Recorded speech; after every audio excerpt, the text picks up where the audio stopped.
கொடுத்துருக்கோம். if a number is decreased by 4 and it's divided by 6, the result is 8.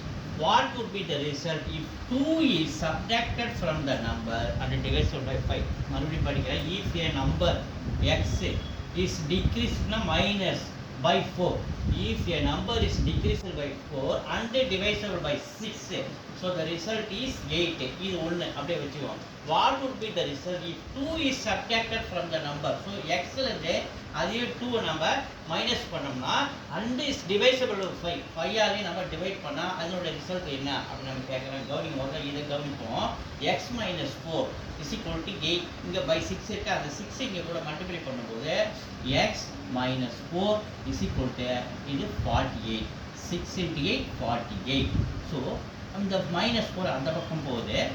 x minus 4 48 அந்தாண்ட போனால் plus 4. அப்போ x is equal to 52. x ஓட value 52 வந்துட்டு இதில் submit பண்ணுவோம். x minus 2 by 5. So 52 minus 2 by 5. So 52ல 2 போச்சுன்னா நமக்கு 50 by 5. 5 டேபிள் நமக்கு 10 டைம்ஸ் எங்கே இருக்குது? ஏ இருக்குது.